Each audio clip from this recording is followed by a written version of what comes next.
Thank you very much. Thank you for being here. It's great to see you in the room. And thank you for joining online as well. Thank you for making the time to join us. The Humanitarian Standards Partnership, I'd never heard of it when actually I started at Sphere, to my shame, but I've found out a lot now, and it's a wonderful partnership, and I'm thrilled to be talking about it with my colleagues here. The Humanitarian Standards Partnership stands for quality and accountability in principled humanitarian action.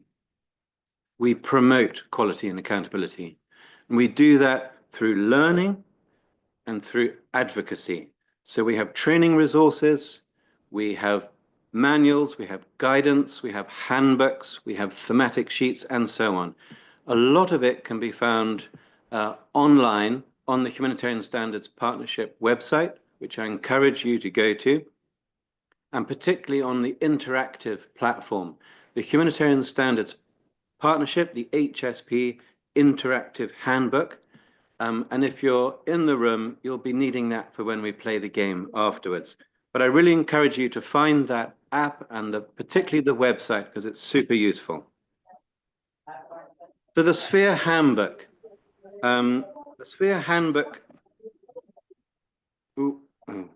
The Sphere Handbook has 3 foundation chapters. They are the Humanitarian Charter, the Core Humanitarian Standard, and Protection Principles. And the Humanitarian Charter is all about rights, human rights, excuse me, particularly the right to life with dignity. And that charter, that right to life with dignity, is upon which all the standards sit.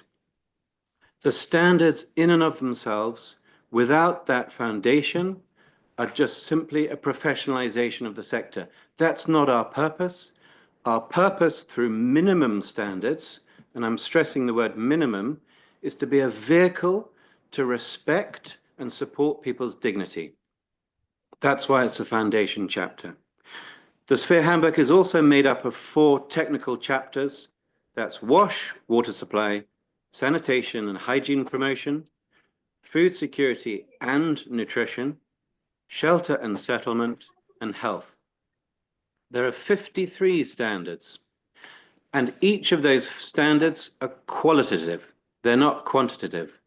That's a key aspect that I'd love you to take home, is that the 53 Sphere standards are all qualitative and they're minimum. And accompanying these standards are key indicators, key actions, and guidance notes. And they're to be contextualized. The future of Sphere is all about helping you contextualize these standards in order to what? Support people's dignity. That's Sphere. And in a minute, I will now introduce MERS, which is the Minimum Economic Recovery Standards. Now, these standards are also hosted by Sphere. Sphere has 3 staff in Geneva and 1 staff in Karachi. So we're a secretariat team of 4 people. And thank you to Felicity for organizing this meeting. The MERS standards are differentiated into assessment standards, enterprise and market standards, asset distribution, financial services, and employment standards. And again, they're to be found on the interactive platform, the HSP interactive platform. With that, I now hand over to Kate, who's online, works with CALP, Kate Hart, to introduce the minimum standard for market analysis. Thank you, William. I hope everyone can hear me okay. So the minimum standard for market analysis, otherwise known as the MISMA. So I will briefly outline why we think it's important, what it covers, and who it's for. So why is it important? Well, as we all know, there's been a growing recognition of the importance of market analysis in the humanitarian sector, with many tools and guidance on market analysis being developed as a result. And this is fantastic. But it's left practitioners wondering which tools to choose and what makes for a good quality market analysis. And this is where the MISMA comes in. So the objective of the MISMA is to guide the work of humanitarian practitioners across and beyond sectors, and to ensure that Irrespective of the tools used, the key standard of market analysis is being met. So what does it cover? The MISMA is one standard, so it's maybe different to the other standards we're talking about today. It's one standard supported by 5 key actions, indicators, and guidance notes. Now, what is the standard? So it is that market analysis is a key component of response analysis. It informs the design and implementation of appropriate interventions using and supporting local markets. What are the 5 key actions? The first is about scope. The second, about market analysis teams. The third is about data collection. The fourth, about analysis. And the fifth is about market monitoring to enable program adaptation when needed. I'd love to refer you and direct you to the annexes of the MISMA as well, which practitioners have been particularly appreciative of. So, for example, one annex provides a market analysis checklist, and another gives a list of all the existing market analysis and assessment tools, which people can then do deeper dives into. So who is it for? Who is the MISMA for?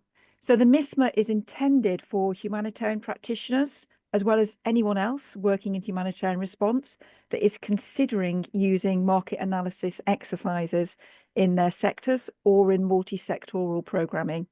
And it's been developed in such a way that it is accessible to and relevant for non-market specialist practitioners too. William, back to you. Thank you, Kate. And we're going to go straight over to Thomas. Yes, so I will introduce minimum standards for camp management. We will start by saying that camp is a discrete term that does not reflect the much wider spectrum of displacement sites that the standards apply. They can and have been applied in sports halls in Korea following flooding, in community centers and office buildings in Poland following influxes of refugees, as well as informal tented settlements in Somalia, planned formal camps in Sudan. So they very much reflect the standard on which we would expect the management of collective displacement sites, of collective spaces that have some form of management. The standards take the form of 5 chapters. Firstly, site management policies and capacities, which reflects that we need to build professional, well-trained, well-supported teams or support those that are building teams that are part of the management of that site, that we are clear on our mandate, on our policies, on our liaison with governmental officials.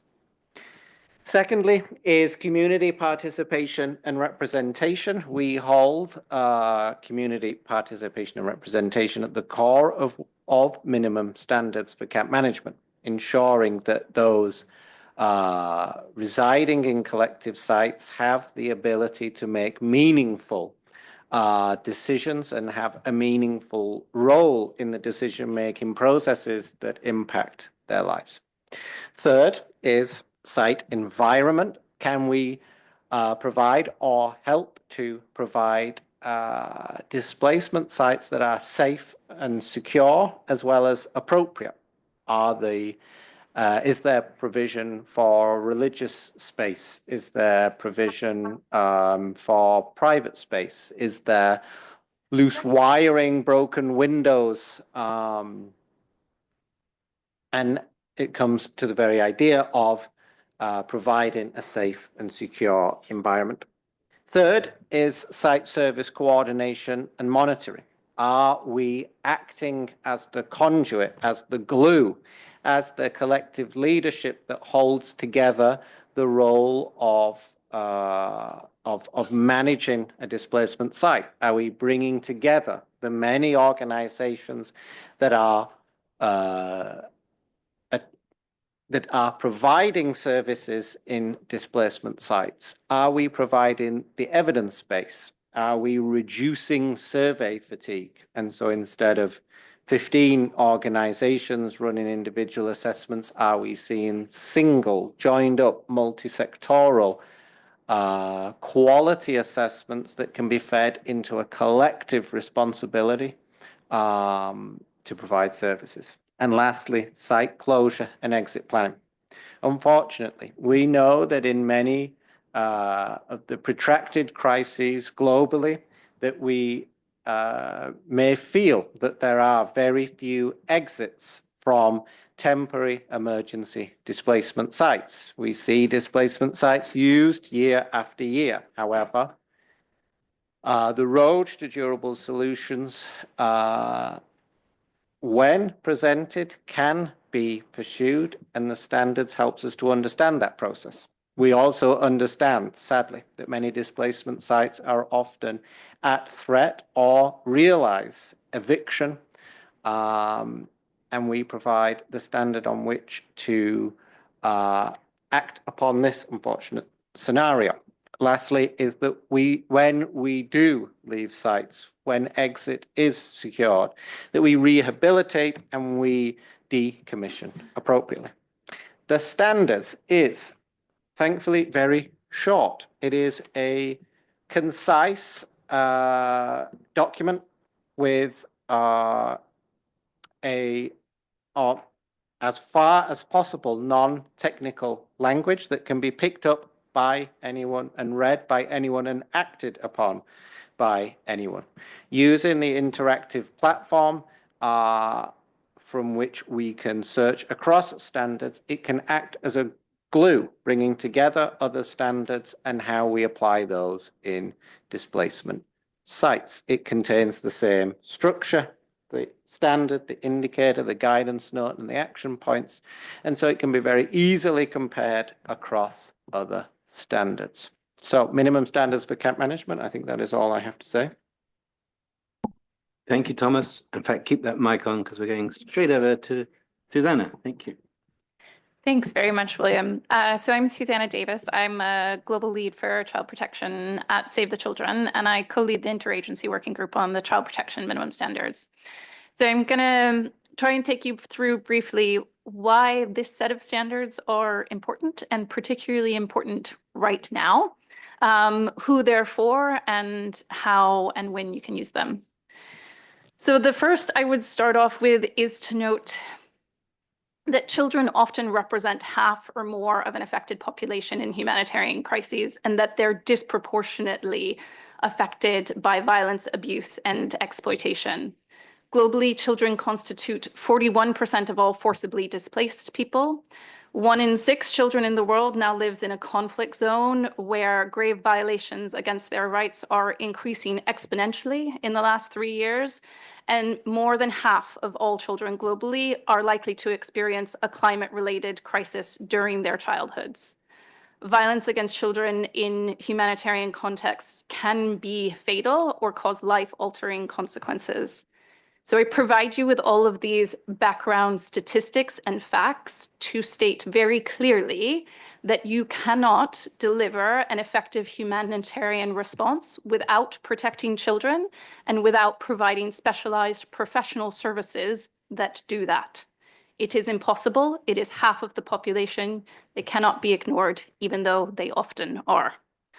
So child protection programming is life-saving, it is efficient, and it is cost-effective. The risks that children face in humanitarian crises are unfortunately quite predictable, but mercifully also quite preventable. So a well-resourced, quality child protection response helps prevent harm to children, and it helps child survivors of violence to recover and to return to healthy lives and healthy communities. And that's just what the child protection minimum standards are about. They aim to ensure quality and accountability in a specialized child protection response. They guide essential services for children that do things like reunifying children who are separated from their families, facilitating the release and reintegration of children who are recruited into armed groups and armed forces, supporting the recovery of child survivors of sexual and physical violence, and providing specialized services to children with trauma-related distress and mental health conditions. The child protection minimum standards themselves are an interagency tool. They represent the evidence and the best practice that we know on what works to protect children in a huge range of humanitarian crises, and represent a lot of learning that's happened over the last decade in how to do so in displacement sites, in infectious disease outbreaks, in climate-related disasters. They were developed collaboratively with 1,900 professionals from 85 countries and 89 different agencies. They are, and I think really importantly, is to say that they were also developed collaboratively with affected children and their caregivers. So they're reflecting their priorities and what they want prioritized, what they want supported in terms of minimum standards.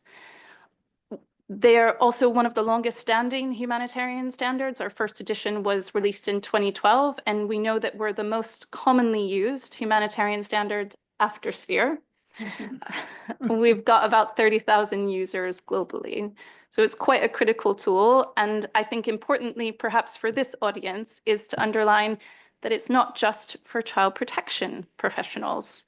The CPMS provide critical benchmarks for health, nutrition, camp management, and other sectors to prevent and mitigate harm to children in their programming. They make it very practical. They provide key actions, indicators, guidance notes. And this is all because child protection is a critical enabler. We know that when children are safe and protected, they have better outcomes in health, in nutrition, in education, and more, that are not possible when children are not safe and not protected. So that is a really key piece to underline, that integration of children's protection and mitigation of children's protection risks in other sectors is critical for those sectors to achieve their life-saving outcomes. The CPMS are also a practical and operational tool. The current edition is available in about 10 languages, including Arabic, French, Spanish, Portuguese, Ukrainian, and very recently, Polish, Korean coming in a few months. There are interactive e-courses and learning videos that are available to support practitioners in learning how to apply the standards, how to use them in their daily work. There's a wealth of tools, there are indicators and guidance notes on how to measure the work that you're doing, and guides, and a wealth of technical guides as well. I mentioned at the beginning that I chair an interagency working group on the child protection minimum standards that's housed within the Alliance for Child Protection and Humanitarian Action. We have, in our working group alone, we have 25 member agencies who are all actively working to support implementation of the standards, learning around the standards, and advocacy on the standards. And I think really importantly, you can ask us for support. So if you are trying to figure out what this CPMS means for you and how you apply them in your programming, feel free to come and talk to me afterwards. I have a whole host of colleagues who are available and have different specialties who would be very keen to collaborate. And I think the last I would say is, if you've never looked at the CPMS and you think maybe they're not for you, go out of this room, look at the HSP interactive website, take a look at the standards, see what's in them, and see how, and really reflect and consider what action you might take in your role to help protect children, to operationalize the CPMS in the different things that you do. They're more critical now than ever, and we need each and every one of us to be proactive in applying the standards and thinking about children in our daily work. Thank you, Susanna, and over to Catherine. Hello, everybody. So my name is Catherine Kelland-Arnold, and I work for CBM, and CBM is a co-lead. Change the slide. Oh, beg your pardon. Sorry. Change my own slide. So CBM is a co-lead for the Humanitarian Inclusion Standards, which I'm going to talk to you a little bit about today. So the Humanitarian Inclusion Standards for older people and people with disabilities, they offer guidance to ensure that older people and people with disabilities are included in humanitarian responses. They consider people's capacities and needs and affirm their rights to access, safety and dignity in humanitarian responses. The inclusion standards are designed to help address the gap in understanding the needs, capacities and rights of older people and people with disabilities and promote their inclusion in humanitarian action. They are designed both to strengthen the accountability of humanitarian actors to older people and people with disabilities and to support the participation of older people and people with disabilities in humanitarian action. The standards can be used for guidance for programming and as a resource for training and advocacy, particularly for influencing organisational policies and practice to be more inclusive.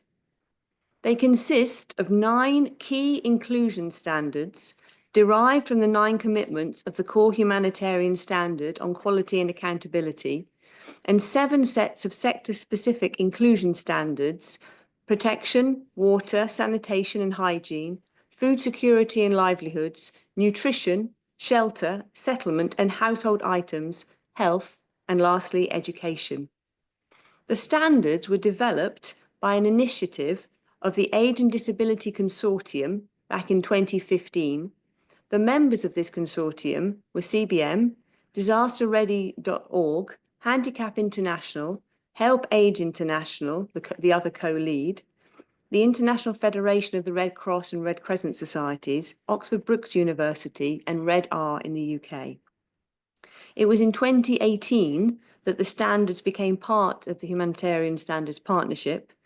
And today, as I mentioned, CBM Global and Help Aid International are the co-stewards of the standards. And there are self-paced e-learning courses available on the disasterready.org website that give you introduction to the age and disability inclusion standards. Since their development, though, the landscape has changed, and we along with Help Aid International, are undertaking a review in the coming year of the standards to understand how the humanitarian inclusion standards interplay or interact with other standards, looking at its uptake by practitioners and examples and case studies of its use and benefits. This review will help us to shape the future of the standards to ensure older people and people with disabilities are included in humanitarian responses in a meaningful way. And just maybe as an important point is that some people might consider that inclusion standards for older people and people in disabilities are niche and not something that maybe you in your programming need to be aware of. But in a similar way to the child protection standards, you know, the population of people with disabilities worldwide is 16%. And, you know, we have an aging population, and these are the groups which are often marginalized and left behind. So it's really important that these standards are used in all types of programming, because these are a group that are often forgotten. Thank you. Brilliant. Thank you. And over to Bono. Thank you very much, William. I will talk to you about the core humanitarian standard. You must have heard that core humanitarian standard is one of the foundation chapter in sphere that William talked about. The first time the core humanitarian standard was released, it was in 2014. The version I'm talking to you now is the version that have been published 10 years later, last year, after 2-year revision. And the revision has been made to make the standard simpler, more people-centered, and more accessible. This is what we are talking about. You see these 9 commitments. So the standard is structured around 9 commitments. These 9 commitments are made to people and communities we are working with. I have 3 things to tell you about these 9 commitments. The first thing is how these commitments are connected to people's expectation, people we are working with. So the revision process has been made in a way that there is a great connection and discussion, a long discussion with people to understand how do they want to see us working with them. So these 9 commitments have been drawn in the way that it follows their expectation. I want to tell you one example. The previous CHS said for the commitment 7, for example, says organizations improve as they learn. When we were working with people, people told us that's great if the organizations are learning and they are improving. What do we get from that? This is why, look at the 7.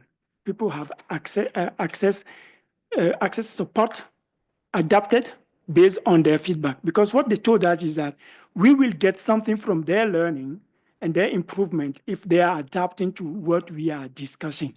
So there are a lot of examples like this, the way these commitments are framed to follow and respect people's expectation. The second thing I wanted to tell you about this standard is that it's made in the way that it's accessible to everyone, everywhere. The process itself have involved a large variety of organizations working there, looking at the commitment people are telling them to do.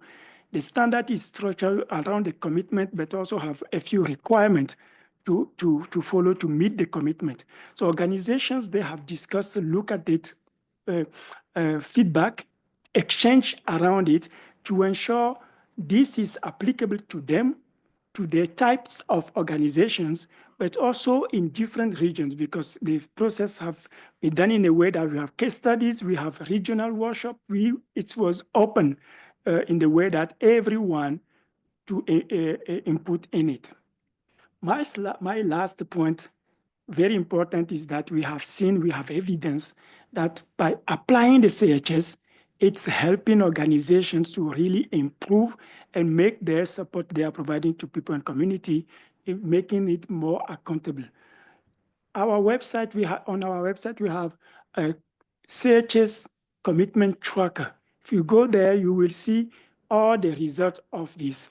Also, humanitarian accountability reports are showing evidence on that. We have hundreds of organizations now applying the CHS. Applying the CHS is that they are verified against the CHS. You know that we have 3 options of verification. You can do self-assessment, you can do independent verification, you can do certification as well. So these elements are providing a lot of knowledge. And the knowledge, the evidence is being gathered from communities, people, from staff, from partners. For an organization being verified, the organization will gather all of that, triangulate, and see how far they are applying the CHS. With this, they know how they need to improve. This is the way we have evidence that applying the CHS is really making organization improve. In the end, what we want is that people and community, they get an accountable support from organizations. Before I finish, if you would like to learn more about it, this small booklet gathers all the knowledge. You can find it on our stand in the room there. But we have also released e-learning, very short e-learning that you can take. We were doing that by gathering experiences, real situation experiences, to show how the CHS can be used. Back to you. Thank you, Bona. And now we hand over to Kathy, who's online. Kathy. Hello, everyone, and thanks, William, and everyone for this opportunity to share a little bit about the Livestock Emergency Guidelines and Standards, or LEGS, LEGS for short, which was developed nearly 20 years ago in response to the fact that over 1 billion people around the world depend on livestock for their livelihoods, and many of them are affected by crises, rapid and slow onset crises, natural disasters, man-made conflict, and so on. And protecting and rebuilding livelihoods assets such as livestock can help save lives in the short term, as well as supporting livelihoods in the longer term. So, for example, supplementary livestock feed can enable continued milk production, which can support child nutrition during a crisis, as well as maintaining core breeding stock for the future. So LEGS is designed for anyone working in crisis response where livestock form part of livelihoods. and the LEGS handbook is now in its 3rd edition. The structure is very similar to Sphere and, as you've heard, many of the other HSP standards, based on standards, key actions and guidance notes. And it covers 6 technical areas: feed, water, animal health, shelter, destocking and restocking, and draws together evidence-based good practice based on broad consultation, very much as you've been hearing from the other standards, broad consultation from around the world. LEGS makes a commitment to the Sphere foundations that William outlined, the Humanitarian Charter, the protection principles, and of course the core humanitarian standard that Bono was just talking about. We also have a set of LEGS principles in the handbook that explore key issues in the context of livestock response, and these include things like preparedness, community participation, gender, local ownership, and so on, climate and the environment, etc. A key part of the LEGS handbook that I just want to mention briefly is the fact we have a chapter devoted to response planning, and this takes users through the process of assessment, identifying appropriate responses, technical analysis, onto the development and implementation of a response plan with meal monitoring, evaluation, accountability and learning underpinning the whole process. And there's a range of participatory tools that accompany each of those steps for involving affected communities themselves in the planning and implementation process. The handbook is currently available in English, French, Arabic, Spanish, and most recently Mongolian. And we have built on the handbook, we have an extensive training program which involves over 500 trainers around the world who are equipped to deliver the core training, the 3-day training. So there's nearly always a LEGS trainer somewhere near you, wherever you are, that you can commission or request a LEGS training from. And we also have a number of online modules and options increasingly available for online learning. We've got some technical briefs on particular contexts, like how to apply LEGS in flood situations or winter storms or drought or volcano contexts and so on, and other discussion papers covering topics such as cash and voucher assistance and how that connects with LEGS and camp settings and so on and so on. And obviously there's more information on our website. If you Google LEGS or you go via the HSP website, you can find out a little bit more. I was speaking just then as the coordinator of LEGS, but I'm also on the steering group of another set of standards called SEEDS, which are standards for supporting crop-related livelihoods in emergencies. So I'm just going to talk on their behalf very briefly as well. Similarly, livelihoods-based support in emergencies, but instead of focusing on livestock, SEEDS looks at crop livelihoods. The process and the format is very similar to LEGS. The handbook was published in 2022-23 and drew a lot on the what LEGS content and consultation process. And it covers 3 technical areas: seed distribution, tools and equipment, and infrastructure. And there are similar planning tools and guidance to guide you through developing a response plan. And we've just recently produced a joint assessment tool because in many cases, communities affected by crisis depend on both livestock and crops for their livelihoods. So we put together our separate assessment processes and put those in a joint tool to make it more useful and applicable in those contexts. SEEDS has a small training program, a small growing training program, which was only started last year, but there is already a small group of SEEDS trainers available who can run a 3-day practitioner training to contextualize and get deeper into the guidance and how to apply it. And again, more information is available on their website, accessible via the HSP. Thank you very much. Thank you, Kathy. So last year I was talking about the humanitarian sector being not fit for purpose, but everybody's saying that we're not fit for purpose. And I said, if we keep saying that, then someone's going to believe us. And sure enough, the largest donor of the humanitarian sector believed us. But he and his administration are not the most important people. The most important people are, of course, the crisis-affected community. So as we reset, our plea is that the minimum standards and the standards are not nice to have, but they're must-haves.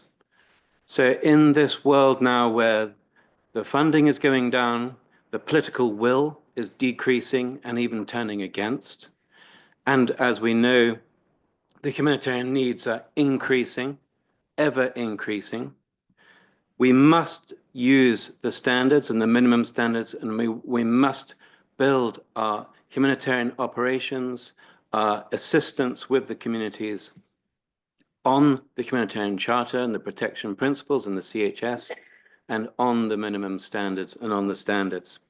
Because if we don't, if we say these are nice to have and not must-haves, we're throwing away millions and millions of hours of devotion of people's time in refining and refining and refining to the point where we have these amazing guidance handbooks. We have the learning material, we have the training resources. We'd be throwing that away. And what else would we be doing? We would be giving up on people's dignity. So I implore you, please use the standards, please go to them, and please become a champion of the humanitarian standards. And with that, I will now thank my wonderful colleagues for your presentations and hand over to Felicity. Thank you. Okay, thanks, William. I'm going to stop the recording now. And we're going to say goodbye to all the people on Zoom.